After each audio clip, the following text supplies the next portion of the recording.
Can you guys hear me? Yep. Now you're live. Hello, Hello? everybody. Check. Check Check. 1, 2. Testes. Check 1, check 2, check 3. Happy holidays, everybody. Hope everybody's doing good out there. Hey, I hope I didn't freeze up.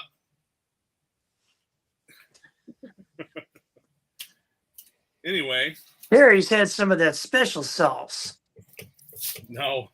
I knew we were in trouble. I didn't today.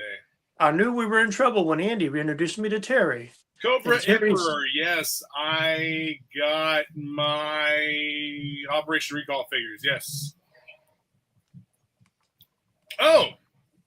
He's saying that Super 7 did announce maybe 3 medium-sized vehicles coming down the road. They were speculating on that on the Full Forces interview with Brian Flynn yesterday that he put up, but he didn't say definitive. They're looking at things like they did in my interview. He did with my interview as well. He's like, they're looking at things. We're gonna see how things go.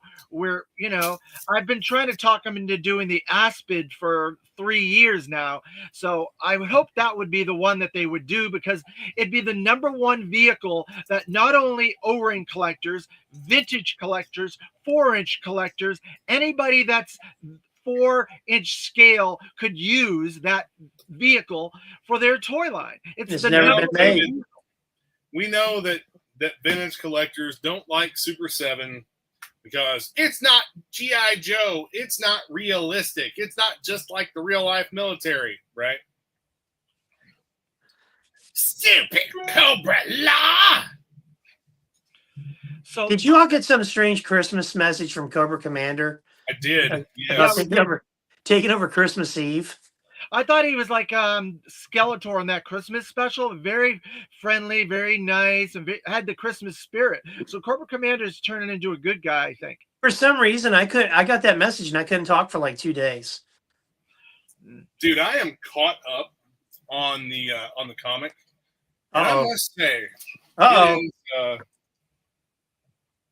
it is something.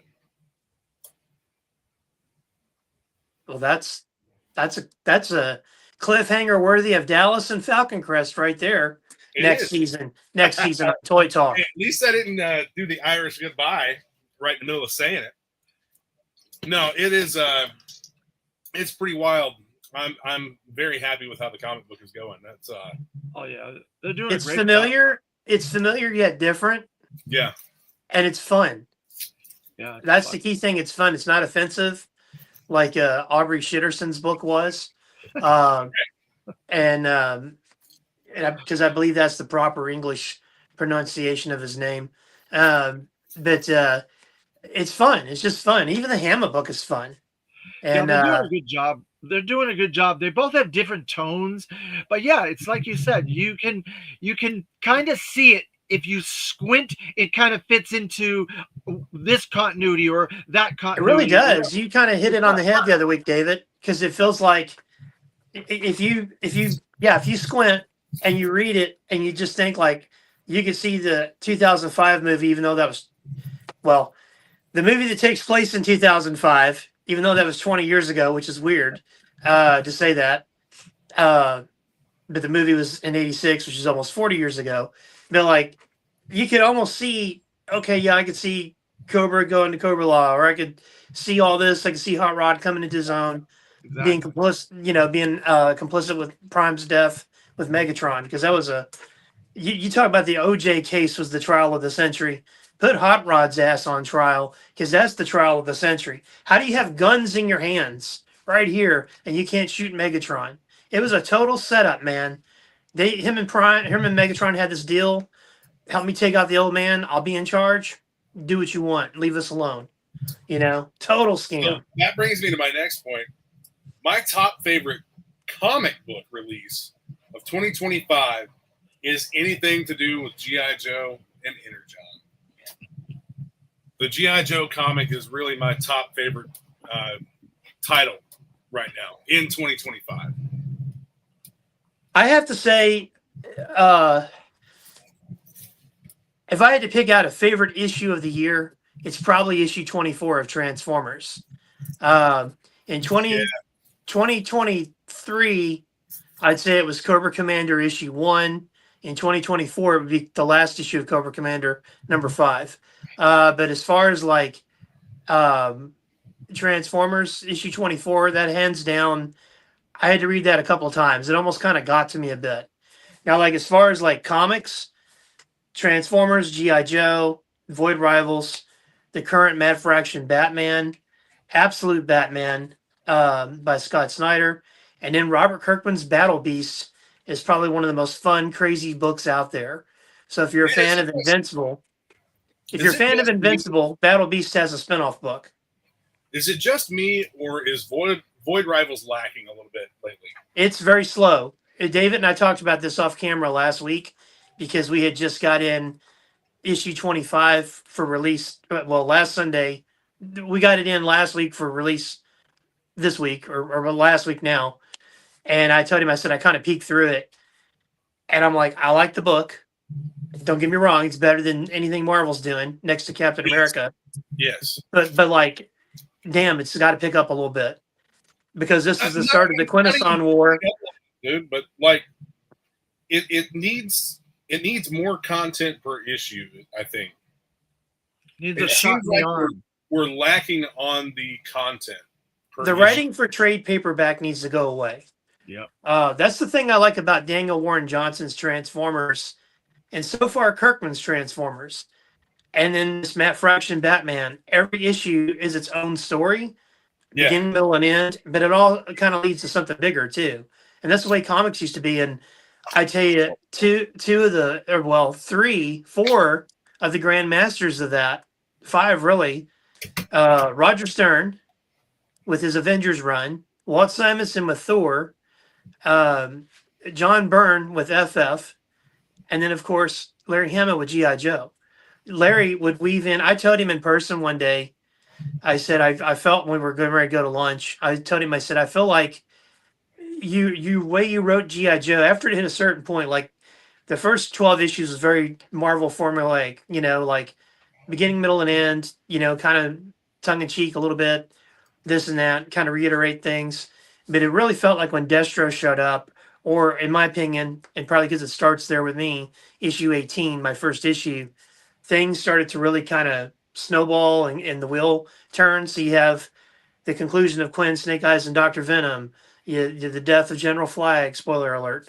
It's 40 years later, but have all these things start to overlap with the culmination being issue 50 or 49 and 50. And it's like that felt really like a soap opera, how they would layer Dallas or a Falcon Crest, where you'd have plots lingering from the previous season, and you would, plots that would start the new season, they would reconcile by mid-season, plots mid-season that would reconcile into season, and in the plot that ran from the beginning of the season to the end of the season. That's felt like G.I. Joe to me. Same thing with what you were saying about trade paperback writing. Does it seem to you like Void Rivals is being written as a trade paperback and then broken into issues? Yeah, because I guess it started 99 or 2000 with Brian Michael Bendis. They would write these stories, or the decompressed stories, where you just didn't get a beginning, a middle, and end in a story. You had to have like part 1 of 6, part 2 of 6, or part 1 of 5, because they were pushing the trade paperback market, which got pretty hot there for a while, and then it's cooled off big time now. In 2011, I was on a conference call with Marvel when they were launching Marvel Now, which I thought was a pretty good initiative. And they said they weren't going to write for the trade paperback anymore, that every issue would count. And I said, it's great. I said, the biggest thing, and this is back in 2011, I said, because everybody's like, oh, the price of comics or this or that, or digital. And I said, the biggest thing that's run people out of comics is writing for the trade paperback. And I said, you have to understand the people that buy the trade paperback. I'm talking to Marvel saying this, and their reply is going to blow your mind away. I said, the thing about trade paperbacks, you could put Amazing Spider-Man, Stan Lee, Steve Ditko, 1 through 6, and a trade paperback. That's just how people want to read it. They don't want to fool with bags and boards and comics. You don't really read. You read it digitally, so you don't even buy the floppies.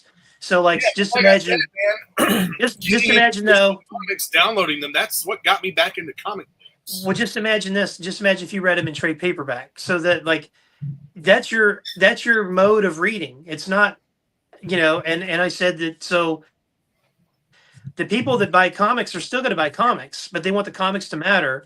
The people that buy trade paperbacks, they just don't want to fool with collecting a comic, bagging, boarding it, putting in boxes, and they might want to take it on a vacation trip, like I do. I take trade paperbacks with me when everybody's in bed. If I'm still kind of wired up, I sit over in the corner and read. I mean, look at all the stuff behind me. Does it look like I have space to store comic books? I could find space for you, trust me. But well, I'm sure that you probably could, but I mean, I'm buying the stuff that I download. It's not like I'm not giving the money to the. No, I know, but no, you're right. It is that was the trend, and that's how Robert Kirkman wrote The Walking Dead, and so I think he still kind of has that mindset. David knows what I'm talking about. And The Walking Dead, if you ever read a Walking Dead comic, it reads like that. Like you read it, if you even read the trade paperback, it reads like you just like, did I even read this? It went by so fast. It's and that's a testament to Robert Kirkman because he's a good writer. But that style of storytelling, that I think it makes Void Rival suffer because that's my lowest selling Energon book. In fact, I ordered up for issue 25, and I'm probably going to cut it so much that we're not even going to get a 1 in 50 ratio. We'll barely be able to get a 1 in 50 ratio. I have a theory on that whole thing with Void Rivals. I think because Robert Kirkman is the mastermind of the entire Energon universe, I think he's trying to get Void Rivals to a particular point so they can join the other titles, Transformers and G.I. Joe. Yes, we've got G.I. Joe characters in there. Yes, we got Transformer characters in there, but they're just basically filler, like shiny objects. Like, oh, look, it's Hot Rod. Oh, it's Springer. Oh, it's Pythona. Oh, it's I disagree. I think that's what those characters right now are. And I think he's getting to a particular position where they're going to end up joining with like Visionaries, maybe ROM, and that type of stuff. Hot Rod and Springer have been playing major roles in Void Rivals. They've not just been like.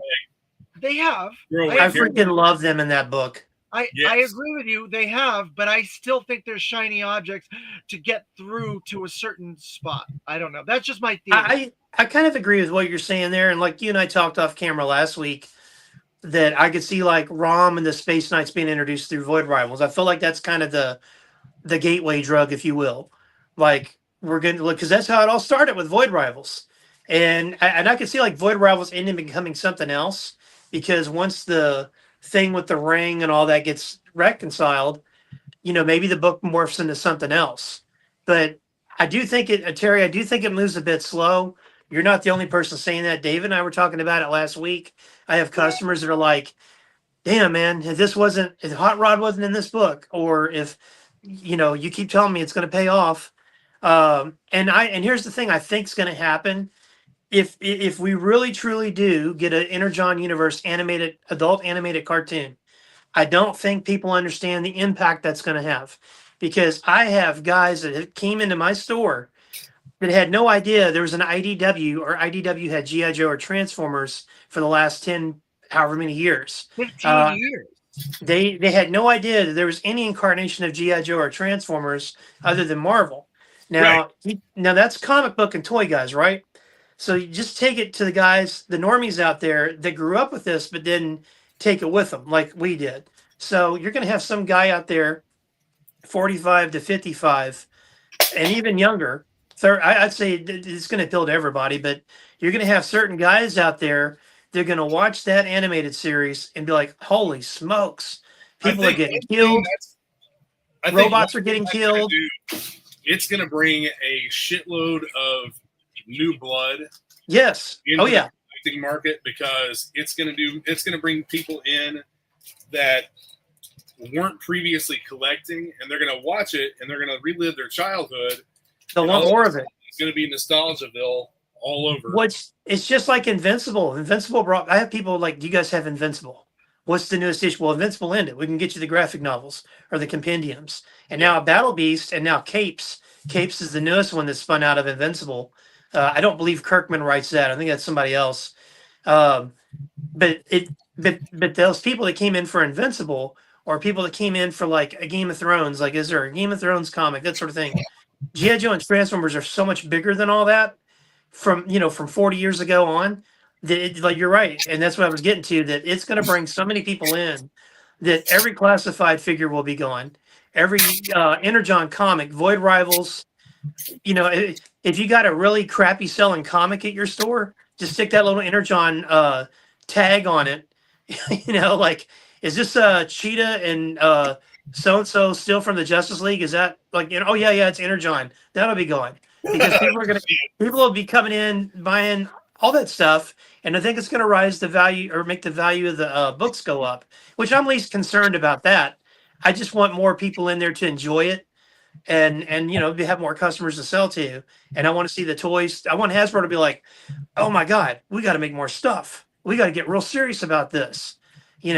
Let's get somebody serious about this brand in charge of it, because we got to meet the demand for this animated show that's blowing up, like Nitro. I mean, come on, we got to do something here, because I think it's going to, because I mean, I'm telling you, just as a microcosm, Invincible has brought a lot of people in that show. And just like the Walking Dead comic or show, the Walking Dead, they're like, oh, they made a comic off the show. No, they made a show off the comic, and we had tons and tons of people for years that were coming in, becoming regular customers, getting into other books, buying everything Walking Dead you can imagine. And it's going to run its course. And just like this will probably run its course, hopefully not ever, but man, I'm telling you, I can see it. If that cartoon comes out and you're going to have some guy and his wife like, oh, this is made by the guy that did Invincible. Oh shit, that's Optimus Prime. Oh, that's Duke. Oh, what is this? That's Cobra. Oh wow. And they're going to go nuts. Hey Terry, a guy that does a comic store. Where's that place at? I got to go get some more of this. Terry, you sell those toys? Dan, David, how do I get this stuff? It's going to blow up. And I think it's great. I think the sky's the limit for it. And I think that's why in the releases for next year, we're going to get a Energon figure for Classified. So Carlos asking if we would buy a Classified Risk or Chameleon figure. I would absolutely love to have a Classified Chameleon figure. 2026, you might get your chance. Or Baroness. Because I want that G.I. Joe team Baroness. There's an interesting twist on that I've heard a rumor about. I don't know. Maybe Dan can shed some light on this. But they're gonna do a Psylocke Valanche. What is that? Psylocke's not in G.I. Joe, David. No, let me give you Dan. I know you're talking about the Asian version of Psylocke. Psylocke Valanche, is that the alternate character? What was her name? I don't know. I've never been able to pronounce it. Valanche. Well, they swapped personalities when she went through the Siege Perilous Psylocke, and that's an X-Men character. But I think maybe that's going to end up happening with Chameleon and Baroness. They're going to swap personalities, and Baroness will be in Chameleon will be in Baroness, and Baroness is a bad guy as Chameleon, and Chameleon will be a good guy as a Baroness, and they're going to switch. There's a rumor that that's what's going to happen. I can see that. Bad Baroness. I could see that. I don't want to see that. Like I like what they're doing. I like the direction they're in right now. I don't want to see any weird shit like that happen. Well, if you guys like the G.I. Joe comic, Joshua Williamson is going to be writing Iron Man. There's a new Iron Man book starting next month. I think on 1/5/12 on January 19th is when it comes out, and I'm excited because I've not been able. What's that? Oh yeah, I got mine too. Well, real quick, Joshua Williamson is a good writer. I think he's a great writer.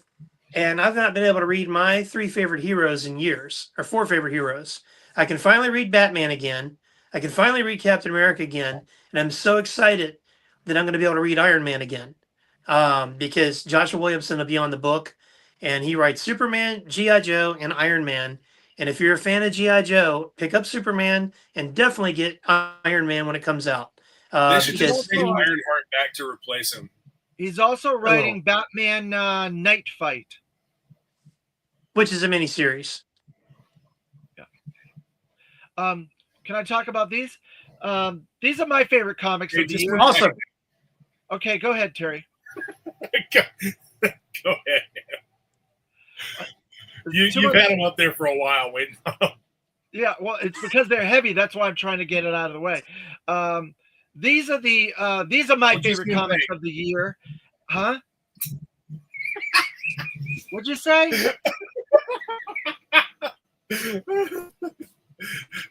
All right, I won't interrupt the kid. I'm sorry.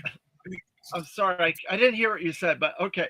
These are my favorite comics of the year, and it says a lot about G.I. Joe and Skybound and everything that's going on that these are my favorite. It's because the representation of the Palatoy action force from the 70s and 80s by Jerry Finley Day, Treasury editions remastered by Paddy Lennon and Brian Hickey from Ireland, and they are the most exquisite, beautifully colored, high resolution of all the Action Force Battle and Battle Action Force comics from the 70s and 80s. And they're well worth it. There's a 20% discount on their website right now, Total Toy Books, to get these if you want to get them. And they're so fantastic to read G.I. Joe comics from another country that are so awesome. The action, there's death, there's suspense, there's all kinds of really cool stuff in it. So anybody that has an opportunity, I highly recommend these. So did that come out this year? Yes. Yep. And it's a did you collection guys of the old Action Force comics. Yeah. And did you guys sign up for your Transformers compendiums? I got mine last week, right before Christmas. No, no, I David, have all the problem with me is I've got a lot of this material 2 and 3 times. I can't keep buying the same material 4 and 5 and 6 times. I just don't have the space or the financial stability to do that. well, I got mine this right before Christmas, and it's a really nice set. They did all the It's on par with the Transformers. GI Joe one. IDW did all the Transformers in beautiful colored versions, and it included all the European Transformers and all the rare stuff. And there was even a special for all the stuff that was like left out, like Spider-Man and J. Jonah Jameson and all that stuff. I think IDW just lost a major license here recently. I'm trying to remember who it was. If it was Sonic or somebody, they TMNT? huh? TMNT? No, it's still. I wish it would go somewhere else because IDW they squandered what they had with GI Joe and Transformers. They squandered the Turtles. Star Trek. And the Star Trek they yanked the Star Trek comics from IDW. Wow. Yeah, that's the rumor I heard because they had Heather Antos on that line, and we don't need to go into her history, but misspellings and goofiness and the books. Now it's not a book that I sell a lot of. I mean, at most I'd maybe sell 10. It dropped down to 3 for like the last 2 years. Well, a lot of these companies Now are it's down to shaking 2. things up. Now it's now going to be down to 0. But Yeah, a it's lot like of these I don't. a lot of these companies are shaking things up, trying to see what they can do to bring some vitality to these brands and stuff like that.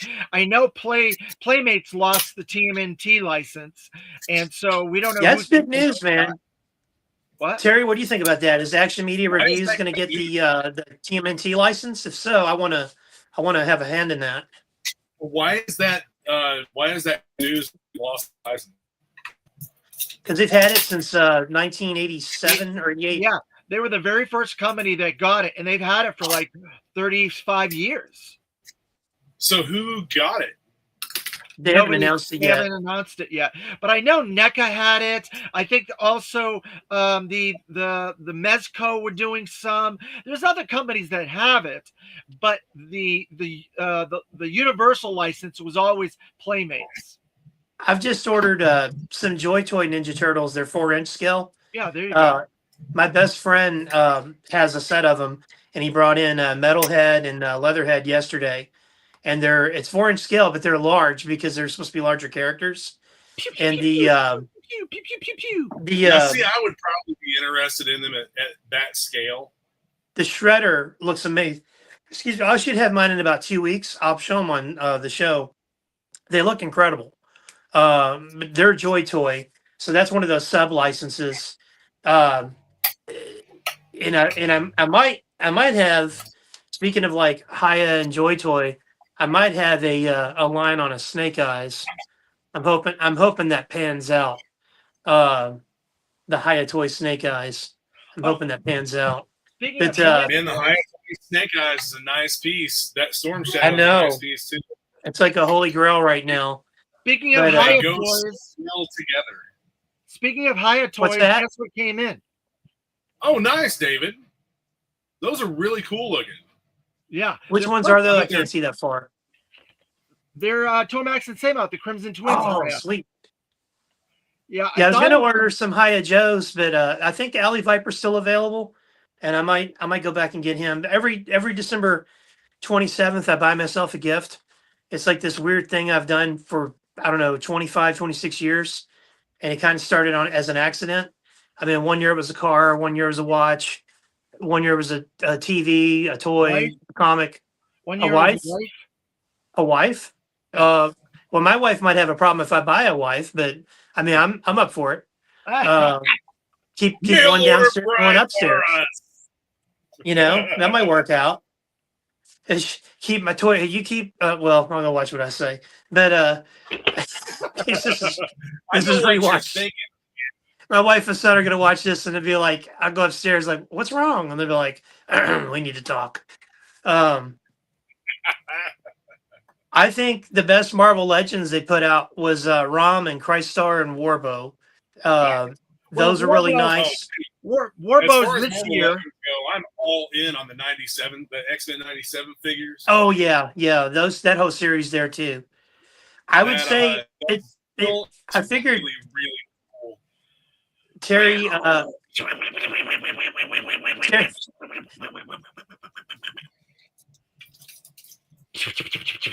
Ladies and gentlemen, David's had a little bit too much sugar this morning, so bear with him. I'm just showing off some of my favorite toys of the. Bye, David. No, That's mean. You said to show off my favorite toys of the year. I'm showing them off. You lost. oh no, we've lost Dan. Damn it, Terry! I had a mouthful of coffee. I almost spit it out all over everywhere. Much Oh. like a circle jerk show. This is a professional stream. Oh Okay. gosh! Well, look, Oh, we're talking about Marvel Legends. We're talking about Christar, Rom, and then Rachel Summers are some of the best figures that have come out this year. breathe. Dan's gonna have a fucking asthma attack. Yeah, you're gonna have an aneurysm over there, Terry. That was too much. Oh well. So did either of you guys get the made to order? Sentinel, Oh. no. No, sir. I have a friend that did. I have a friend that did too. I have a Copycat. friend that got 6. I have a friend that got 6 of them. Lone Dragon, he got 6. See, I had a bunch on order and I canceled all but 2 of them.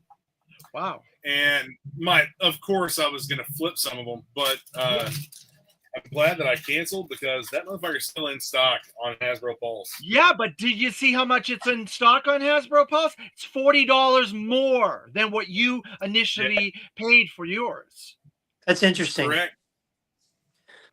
Yeah, but it's not $100 more, and if I can't make $100 off of it, I'm not really interested. If it don't make You know what I mean? dollars, it don't make sense. Exactly. They just did away with the penny, so you're not making any sense. No, they didn't. They did too. Pennies are gone. Nuh-uh. Yeah, there's no pennies. They did away with it. Yeah. When did this happen? This A year, couple months ago, What? the Yep. Treasury They did said away it with costs the it costs more to print them than what they're worth. Yeah. Yeah. Yep. it wreaks havoc on your sales tax. And it's like I've told people I just round up to like instead of like 1889, it's 1890, or That's they're crazy, still learning. 'cause I realized that the penny was done. I thought everything was still like.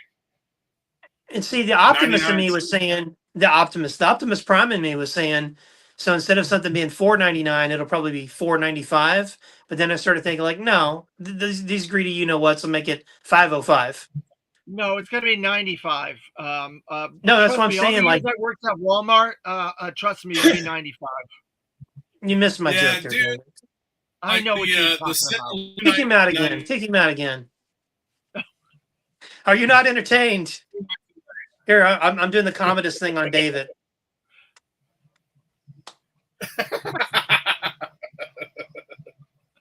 No, but there's some really fun stuff. This has been a very, not only difficult, but a really great year in both sides of the coin, not to use the penny pun again. But this has really been a lot of good stuff this year in all brands. I think there's been some really good Star Wars, some good Marvel Legends, some good reactions, some good Hasbro. I'm going to stop you right there, David. There's no such thing as good Star Wars. Well, it depends. It's one of those subjective things, because they did Shadows of the Empire, a whole wave, and I absolutely love that. Nobody got. No, I did. I got all of those. Xizor, Dash Render, Luke in the cool bulky red armor with Bosch, Leia. I love Shadows of the Empire. We were going to announce a spinoff show that David was going to have called David's 2 Cents, but since there's no more pennies, that show was canceled. Sorry, David. I like it. David's 2 cents. Is this going to be the New Year's resolution of Toy Talk? Bash David? Oh, okay. What do you mean a New Year's resolution? That was the resolution for this year. I mean, come on. Right. You guys haven't been that bad to me this year. You're the center square of the Hollywood squares right now. Right now. You're like Shadow Stevens. You're the center square right now. Right now, but you were earlier. Well, my show got canceled probably, so here we are. Or my show hadn't come out yet. Here's a dream come true for G.I. Joe O-Ring collectors.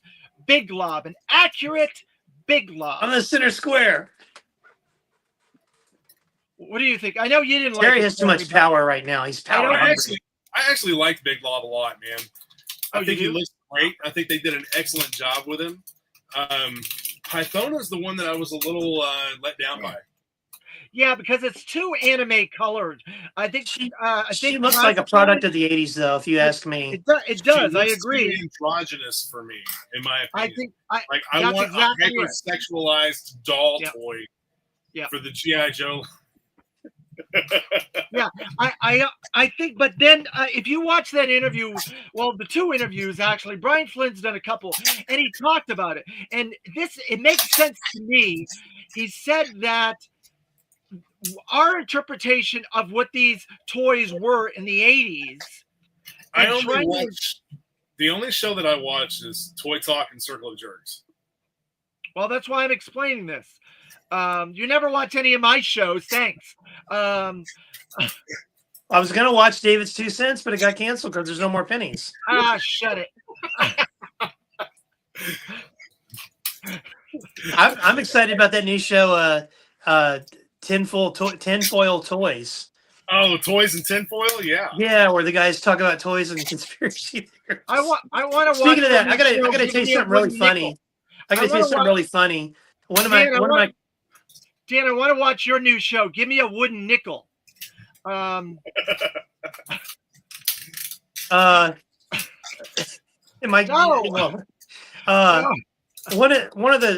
of my competitors before I owned the Zone, one of the competitors I used to shop with, their toy guy used to tell everybody that G.I. Joe was some propaganda piece that Ronald Reagan created to get people in the military.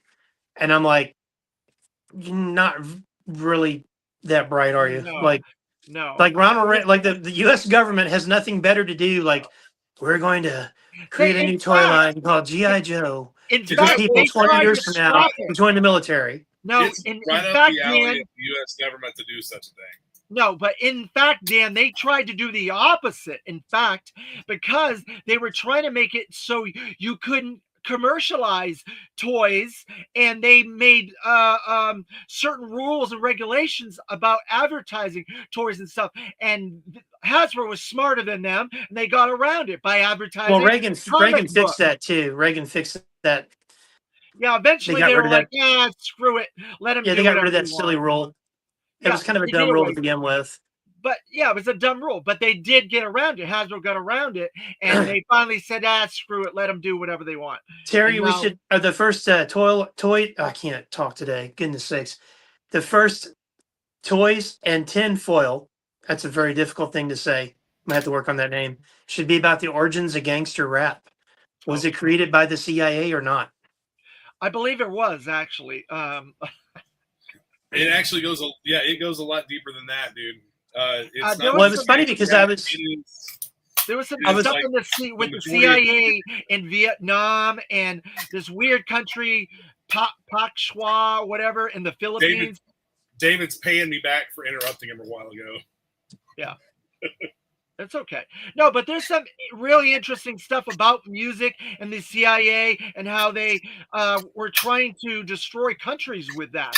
So there's some interesting stuff with that, actually. Regime change and overthrows of governments. Yep, exactly. and there's been a certain hate. There's been a hatred towards a certain group of people, and they targeted them with some of that. Supposedly, it was interesting because it came to my mind today because on the way home from church, I was scrolling through Facebook and there was an old rap group called X Clan, and they were very pro Africa. We're descendants of the Egyptians, which they, you kind of need to learn your history to know that that's not exactly 100% true, but there were some, but not all. But they people were talking about it. They were fans or not, and they said, yeah, it was a very conscious group, kind of like uplifting group, and then it got overshadowed by gangster rap. And then like somebody brought up that was done on purpose, and no one be surprised. So back to the toys, back to the toy talk, because this isn't toys and tinfoil. I said it twice now. We'll just call it TNT. I think going to Transformers, even though he technically released a couple of years ago and no one really got him, Ultra Magnus is one of the best toys they put out. The 86 Ultra Magnus and the 86 Megatron. Didn't they retread that like 3 times over the last 6 years? No, they 86 Magnus was supposed to be out in wide release. I think it was in 2022 or 2023. And he finally came out this year, or it might have been late last year. I think it was this year. And then 86 Megatron. Huh? The reason I stopped buying the SS86 figures is because they were just taking War for Cybertron figures and recoloring them. Yep. So is The that 86 Megatron is pretty phenomenal. And then I have to say, probably my favorite of the Transformers that came out was 86 Aerial Bots. They are amazing. So wasn't the 86 Megatron just a recolored Earthrise Megatron? No, I think he's slightly different. There's a little bit of I think there's some different tooling in him. I could be wrong on that. Ultra Magnus, there's definitely some more. He was a different figure than what was released previously. Because this Ultra Magnus is pretty large. But I have to say, with all the issues I have with Hasbro, with their distribution, their management, their lack of a vision, when they put out toys, they put out some good toys. I think most of the classified line has been a hit. The Transformers they've put out have been a hit. The Marvel Legends, even though I don't really collect those anymore, the 97 X-Men were amazing. Rom, Crystar, and Warbo were pretty awesome. Some of the waves, the latest wave that came out had Werewolf by Night in there, and I was like, man, I almost want to get this, but I don't want to go down that rabbit hole again. Right. And the G.I. Joe Classifieds, I don't think they've made one that I didn't like, but I'm such a G.I. Joe mark to begin with. And I have a bold prediction. So 26 is going to be a great year for toys. And I think it's also going to be the start of a pathway for 4-inch to come back. It's going to have to, dude. I think it's going to have to because of the price points. You've got. I think they purposely want to price people out, and then I think that Hasbro 3.75 is going to start out as like a niche thing, and then grow to like, whoa, we'll just expand it. Now the Tron being the first offering. Scale. What's that? They already make figures in that scale. They already make Star Wars figures in that scale. Yeah, it's not something new. But the Tron failure was a big hit to that, and I had a feeling it was gonna fail. I wanted it, I really wanted it, but I knew there wasn't enough people out there to buy that. Dude, you are the not for that price that I have actually known that has said that they wanted that set. Wow. That set I would get it if it was a better price. I would get it. I love Tron. I think it's a phenomenal property. It's phenomenal movies. Every one of them have been great, and I like the idea of it. And it makes sense with the world we're living in with AI and computers. It's common sense. I don't think Tron was the best offering for it. I think they should have went with a classic like G.I. Joe, but I don't think they could do that because they kind of botched that a couple of years ago. But I think they could have went with like Visionaries or, something with Transformers. Well, dude, maybe human characters. They didn't release enough product. The retro card 4-inch figures, like the quality sucked, and the Transformers crossover figures, they didn't release enough of them. Yeah. Here we are. We've got 4 of these things, and we're still waiting on that Optimus Prime that we never got. I don't think he's ever going to come. I do believe we're going to get that because it would be dumb to have Bumblebee going up against Soundwave and Megatron. You need to have someone else with it. It's been pushed to the wayside, and they're just never going to mention it again. I don't know. I hope they do it because I think it's not balanced. And I think that line's DOA right now. I think they like to balance things out, and they've mentioned it on different interviews. Even an interview the other day that was on Adventures in Collectible. They mentioned it the other day where if they put out a G.I. Joe vehicle, they have to balance it. And that's why we got the Arctic Assault Hiss. They had to balance the Snowcat to that. And everything they're doing, they're balancing things. Cobra Joe. So we've got to get that Optimus Prime Transformer collab. It would be dumb to have Bumblebee against Soundwave and Megatron. Yeah, I think it's DOA. So, Dan, what's your favorite toy that's come out in 2025? Man, I don't know if I can answer that properly because there's been a lot of cool stuff. I just can't. I mean, like I said, I like most of the classified offerings. The version for Snake Eyes was pretty awesome. Budo, I had to go get a second Budo so I could have Budo without armor and Budo with the armor. I have to say the aerial bots. There's a lot of cool stuff. I mean, and hold on. This made me really happy. The He-Man Thundercat. This needs to be mentioned too, because now I have all of them that they put out pretty much. Good luck on that. I haven't seen, dude. I went into a different Walmart yesterday, and for one thing, the toy department looked like a bomb had gone off. But two, as always, on the shelf, they had a bunch of like 3 or 4 X-Men '97 Wolverine figures. They had, which looking at the price point on those, man, $28. You're looking at $27.99 plus tax. Honestly, you're busting $30 for a single Marvel Legends figure that doesn't come with anything really. How do you say we don't want to sell to kids without saying you don't want to sell to kids? Bingo. I'm very particular. I've been cherry picking Marvel Legends and cherry picking Star Wars because it's just too difficult. Star Wars made it very easy for me in 2018. Well, dude, I was looking at Star Wars too, and you're talking $22, $23 for a 4-inch Star Wars figure. Yeah, it's not worth it. they're doing the larger cards on a lot of those figures, even though you would think they'd be deluxe and there'd be more accessories. There really isn't much. Yeah, You it's just a explained larger that card, and they're calling it deluxe and selling it for the $35 price point. exactly. You expressed some interest in that stormtrooper that you saw at Target, that riot stormtrooper, and that's a larger deluxe card. But there was only like a stick and like a helmet or something. There wasn't much with it. Yeah, there wasn't much with that figure at all, dude, and not enough to justify a $35 price point.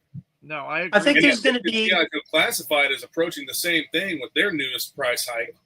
You're talking $30 for a single figure, and they're releasing waves of like 4 to 6 figures. You know, that's. But look at all the accessories that comes with this Cobra Commander. You got an alternate head, the human head, because the regular one's got the serpent head. You got his rocket backpack. You have a big gun over here. You have a set of hands. You got a big iguana, and there's a lot more accessories, and there's a lot more paint apps on this. Yes, that's And you can great. But keep all that extra stuff and lock the price down. Yeah. Or change your packaging. Where we were talking about it at the shop yesterday. How I love the card backs for Marvel Legends, for Star Wars, for G.I. Joe. all of It sells better. It sells more. Those boxes, I don't understand the box collectors let me back up, because I understand people collect boxes, because I have a friend that has a vintage collection of boxes and they're great. I do understand that. But as far as like G.I. Joe Classified or Marvel Legends, when they put them in those boxes, you have so much wasted space. And then it's just, what are you going to like stick it in your bookcase like a book? And it's There's like, at least the nothing hardbacks, on you the can display box them. that are specific to the figure other than the artwork on the spine. Say that one more time. There's nothing on the boxes that is specific to the figure other than the artwork on the spine. It's not like you're getting a file card or anything like that. See, I just think that's lazy. I think it's absolute lazy. It's an easy fix. You're going to sell more product because you're going to, and this is the thing that drives me nuts. And I'm going to sound like a broken drum. What is the thing when you were younger that attracted you to G.I. Joe? That right there. You see that character? Hey, that kind of looks like me. I wonder what that's about. Or that looks like my uncle, or it looks like my friend, or he looks really cool. What's going on? Let me get that. Artwork, Star Wars. What attracted you to Star Wars? The photo art from the films that reminded you of your favorite scenes. Transformers was a little different because of the way they were made. That you had the packages, but you still on the back had that beautiful artwork of that big battle in space or whatnot. And it's like that sold product. And if you listen to Kirk Bazingian at a convention, it's like a marketing class going over.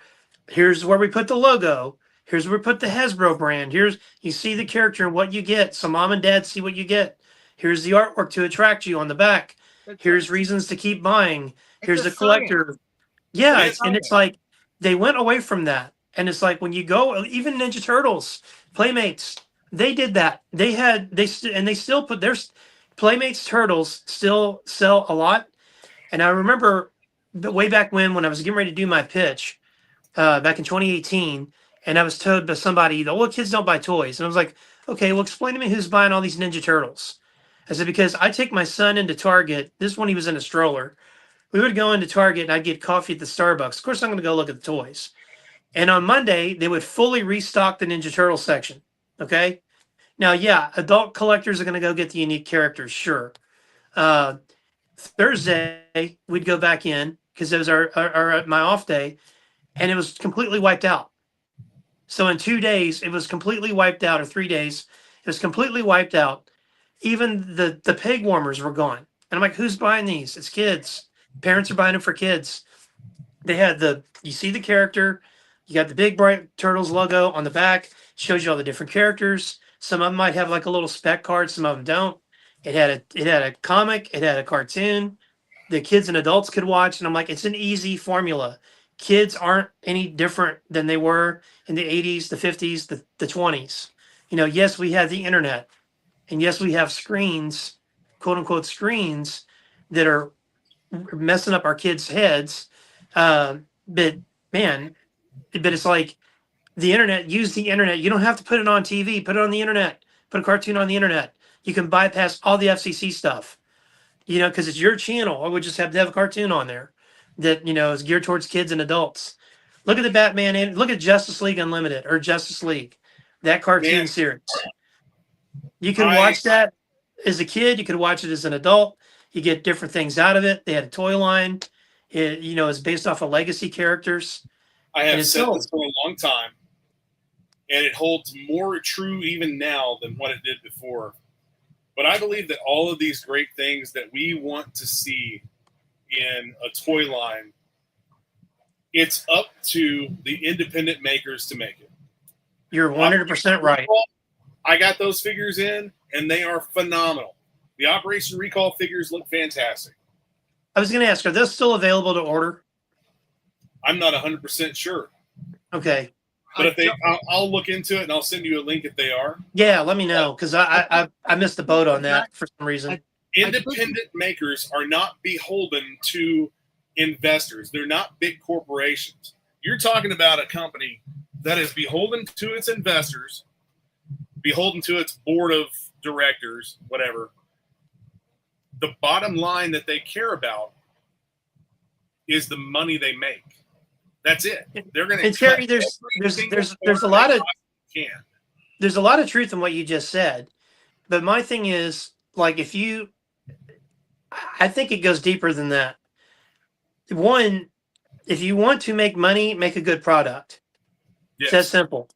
And I don't like the Kansas City Chiefs, but for the last several years, they have been in the Super Bowl or close to the Super Bowl.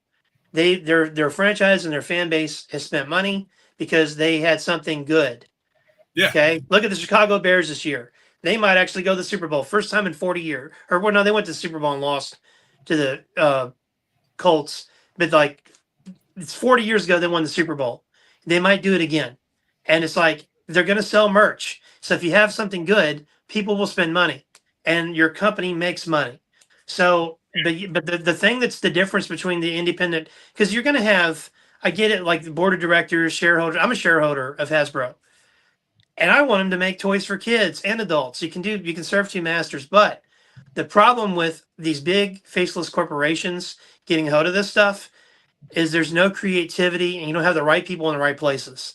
It all boils down to leadership. Yeah, one guy that was chasing Marvel and to be a movie studio that knew nothing about movies. Then you got a guy that says, we're going to get rid of toys, but we're going to make a flag. I want a flag made. We're going to get rid of toys. Oh, but we're going to re-sign Marvel and right. Star Wars and have no control over it, but we're going to re-sign it. You have people that don't know what they're doing. Because the Hasselbleds, that when they ran it, it was a corporation, but they cared. And you don't have people from the food industry. Like, I think Emily would make a great marketing manager for Burger King. But not for G.I. Joe. I'm sorry. She knows nothing, and I'm not. And there could be. I mean, I greatly disagree. She came from Power Rangers. She's a Power Ranger. When you don't know anything about a product, and I don't want a fanboy in there either, because then it's like, well, we're going to get what I want. No, you have to be able to see past that and see the market and see the potential with kids and adults, and that's the problem. The individual guys that you're talking of, like what we're trying to do, what Valaverse has done, what Total Recall has done, or Operation Recall, not Total Recall. That too. All these different Marauder Gun Runners, all these different groups have sprouted up because Hasbro's missing the point, or Mattel's missing the point. Now, I think we were talking about in the shop, going back to Turtles real quick. Who do you think is going to get that license? I think if Mattel got it, it would be a big, big thing for Mattel, because that's a line that goes right to kids and adults. It's at that cycle where there's a nostalgia for the 80s. There's a nostalgia for the one in the early 2000s. There's a nostalgia for the one in the 2012s. And it's like, the thing is, dude, when you have somebody like you mentioned having Emily on the team for G.I. Joe, Emily's not the one that's to blame for this. Because what she wants, like, she actually put the effort into learning everything she could about G.I. Joe. And I'll give her credit for that. I'll give her credit. And maybe it's an unfair criticism on my part, but it's the higher-ups. It's the higher-ups. It's like getting pissed off at the cashier because of a policy Walmart has. Exactly. exactly right. That's And a it's perfect analogy. and it's like I don't know. It's like they again when they put out figures, they're excellent. There's no question about it. There's no. I know there's guys out there that bitch about the paint apps and the knuckle joints and all. And I know a lot of guys think they're going to get that Tron set at Ollie's, and maybe we will. Who knows? We're But not getting it. It didn't fund. We're not getting it's it. that was a joke, David. Oh, Never say never, David. Yeah, I you'd believe be- that if It's Ollie Ross or Ollie's is going to have that Tron set. You just wait and see. well, But no, it gets very frustrating because here we are, we're going to edge people out because of the price, I or like we're going it. to slow down the sales, and it's like they're doing it on purpose. The price increase has nothing to do with tariffs. In 2018, they wanted Star Wars Black Series and Marvel Legends to eventually be $29.99. Yes. That was their stated goal. That was 7 years ago. That was before we were energy independent 7 years ago. We were pumping more oil than J.R. Ewing, and a little Dallas thing there for you, David. And we were petroleum and all that was so cheap. And then when COVID happened, barrel oil prices went down to like $10. I almost thought about loading. I'm like, well, what do you do with it? I thought like, let's buy all the oil we can, and then it eventually goes up, sell it and make money. But they don't see the forest for the trees. And like Tron, they're like, oh look, we got this movie Tron Ares coming out that it may have been a great movie, but it bombed in the box This office. is what happens when it becomes too corporate, though. Exactly. Jim Shooter, the late great Jim Shooter, warned about this when Revlon Makeup owned Marvel Comics at one time, and he warned that when corporations take over, you lose creativity because you lose your soul. And I'm not anti-corporation. I'm not anti-business, obviously. I feel like that's where we're at with Hasbro. But damn, it's like, and I'm gonna say something that Bobby Vella had said in a podcast. He said, we're in love with things that Hasbro made for us in the 80s, but that's not the same Hasbro, and they do not love us now. We just have like we love this product, thinking, oh, it's Hasbro, it's the same Hasbro, and he's right, it's really not. And I'm not saying no, you're right. He's right. It's not the same Hasbro. It's not. They don't. And they just don't care. They just don't care. And it's like, make product. It's easy. I mean, God bless with the internet. Like I said, you could have a cartoon on YouTube. I mean, you got kids that watch people open Pokemon cards, and then they want to go get Pokemon cards as a result. Or Magic the Gathering that they have just absolutely destroyed. Yeah, you can't get it now. I think it's cool that they got Magic the Gathering Turtles, Magic the Gathering Marvel. I think it's cool. Branch it out. I don't, man. But I can't even get it to sell. I don't. All that shit needs to be its own thing. If they want that in a fucking game, then they need to make those games for that property instead of making it all be part of Magic the Gathering. Where did the fantasy aspect of Magic the Gathering go? It's like it doesn't even everything that I see coming out for Magic the Gathering now it's all Disney bullshit. Well, to go back in history a little bit, because we're at this point again with Warner Brothers is about to be acquired or not going to be acquired by Paramount, Skydance, or by Netflix or whoever. When the AOL Time Warner merger happened, there's been books written about it. That was the absolute disastrous, most awful corporate merger in history. And I'm a big wrestling fan, and I was a big fan of WCW, World Championship Wrestling. Eric Bischoff created the NWO, and they almost put the WWF out of business. And he has a podcast called 83 Weeks, because for 83 weeks, WCW was the number one show on TV, and with WWE. And it was even though WWE was lower than in the ratings, they were still in the top 10 for viewed shows on cable. And I think a lot of the times Raw or Nitro were in the number one spot. But WCW, even though it was on TNT, it was the most watched thing on TNT, the most watched thing on TBS, besides the Andy Griffith reruns. When AOL Time Warner happened, they were like, yes, we don't want wrestling on our channel. And they killed it. And it was making millions of dollars. That's how stupid corporate people are. I don't, and take offense if you're in a corporation, because change it. Prove me wrong. It's like they do stupid things. And AOL Time Warner destroyed that company which they killed it. And then it, got acquired eventually by WWE. And I see TKO. I was watching, I was looking at somebody saying something about WWE. Now, like they said, where's the WCW library going to be at? Because WWE had the WWE Network under Vince McMahon, $9.99 a month, which they'd beat in your head every week on the show. And you had the AWA library, WCW library, all the WWF stuff, WWE stuff, individual, original shows, all this content. Now, if you are a fan of wrestling and you want to watch all the WWE stuff, you have to have Netflix. You have to have some special ESPN deal to watch pay-per-views. You got to have this over here to watch Saturday night's main event. You got to have this service over here. They priced them out because corporate just stupidity. TKO, and you can say what you want about Vince. They were saying that one of their executives a few months back said it's Vince McMahon was foolish to keep the prices so low so families could go enjoy this. We're going to raise the prices and make more money. See, that makes no sense at all. And I'm like, it's a family program. Say what you want about Vince. He kept the prices low enough where they could make money and families could go. And guess what? They're going to spend money on merchandise. You're going to take Ivy and Robert and they want to get a Jey Uso shirt or a Cody Rhodes shirt or an NWO shirt that they still sell and still in the top 10 30 years later. Right. And if it's outside of our budget to buy tickets at an inflated price plus buy merchandise, then we're not going to buy merchandise. We're just going to buy the tickets. Yeah, and this is how tone deaf they are. They're going to have WrestleMania, a very American event, in Saudi Arabia in 2027. Now, I have no problem with Saudi Arabia. I think the prince. Have every single problem with Saudi Arabia and everything that we have to do with them. We shouldn't have.